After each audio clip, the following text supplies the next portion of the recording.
नमस्ते। आज ना हमारे हाथ एक दिलचस्प चीज लगी है।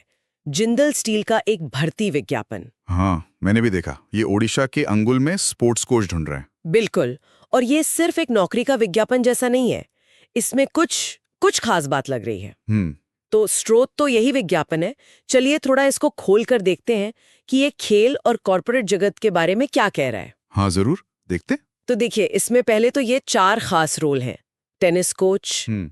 वॉलीबॉल और बास्केटबॉल कोच, ये शायद एक ही है। हाँ, कंबाइंड लग रहा है। फिर स्विमिंग कोच और जिम ट्रेनर, ये तो ठीक है, पर एक शब्द है जिसने मेरा ध्यान खींचा, एलीट। बिल्कुल, वो एलीट शब्द। ये सिर्फ कोच नहीं, एलीट कोच मांग रहे हैं। हाँ। ये शब्द ही अपने आप में बहुत कुछ बता देता है। मतलब ये कोई बस स्टाफ के लिए फिटनेस प्रोग्राम जैसा नहीं है। नहीं, बिल्कुल नहीं। एलीट लेवल का मतलब है हाई परफॉर्मेंस। शायद ऐसे प्रोफेशनल्स जो नेशनल या क्या पता इंटरनेशनल लेवल पर कोचिंग दे सकें। तो फिर सवाल ये उठता है कि जिंदल स्टील जैसी कंपनी, वो भी अंगुल जैसी जगह पर, एलीट कोच में क्यों इन्वेस्ट कर रही है? ये वाकई में सोचने वाली बात है। क्या ये सिर्फ CSR, मतलब कॉर्पोरेट सोशल रिस्पॉन्सिबिलिटी है, या फिर कोई बड़ी स्पोर्ट्स स्ट्रैटेजी? देखिए, हो सकता है दोनों का मिक्स हो। आजकल कंपनीज अपनी ब्रांड इमेज स्पोर्ट्स से ही जोड़ना चाहती हैं, वो तो है ही। हाँ, वो तो है। और एम्प्लॉय वेलफेयर, उनका मनोबल बढ़ाना, ये भी एक एंगल हो सकता है। लेकिन वो एलीट शब्द, हाँ, वही। वो इशारा करता है कि शायद वो लोकल टैलेंट को ग्रूम करके नेशनल लेवल तक ले जाना चाहते हो, या कंपनी के अंदर ही एक टॉप लेवल स्पोर्ट्स कल्चर बनाना चाहते हो। अच्छा। और इसी एलीट वाली बात को अगर हम एक्सपीरियंस की डिमांड से जोड़ें, वो भी काफी स्पेसिफिक है। हाँ, बिल्कुल। 7 से 12 साल का अनुभव मांग रहे हैं और लिखा है कि नेशनल लेवल एक्सपीरियंस को प्राथमिकता दी जाएगी। 7 से 12 साल का एक्सपीरियंस सिर्फ साल गिनना नहीं होता।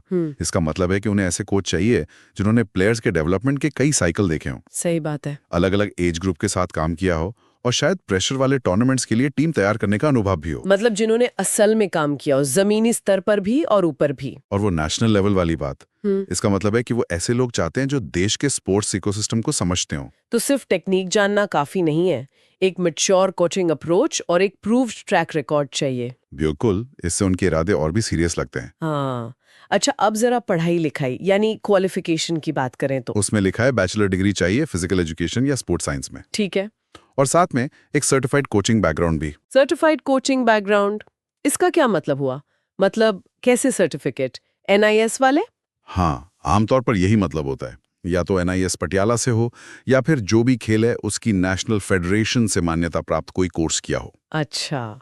इससे ये पक्का होता है कि कोच के पास सिर्फ प्रैक्टिकल एक्सपीरियंस नहीं, थ्योरी और जो आजकल की मॉडर्न कोचिंग मेथड्स हैं उनकी भी समझ है। तो मतलब सब मिलाकर देखें तो जिंदल स्टील अंगुल में एक काफी ऊंचे दर्जे का स्पोर्ट्स प्रोग्राम बनाने की सोच रहा है, लगता तो यही है। जिसके लिए उन्हें एक्सपीरियंस्ड, क्वालिफाइड, सर्टिफाइड और वो इलीट कोच चाहिए।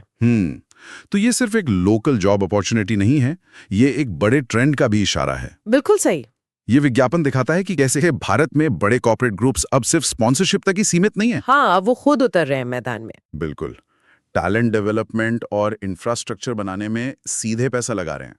ये सिर्फ नौकरी ढूंढने कोच के लिए ही जरूरी नहीं है, ये इंडियन स्पोर्ट्स के फ्यूचर के लिए भी एक अहम डेवलपमेंट हो सकता है। सही कहा आपने। ये हमें सोचने पर मजबूर तो करता है। हाँ, और यहीं पर एक सवाल मन में आता है। क्या?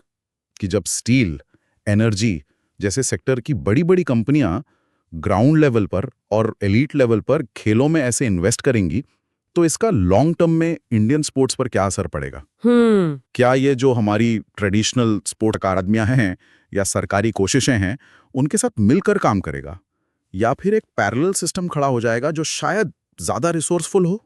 वाकई ये एक बहुत गहरा सवाल है, इस पर सोचना चाहिए। बिल्कुल। चलिए, आज के लिए इस विज्ञापन से हमने काफी कुछ समझा। उम्मीद है ये चर्चा काम की रही होगी। हाँ, मुझे भी ऐसा ही लगता है।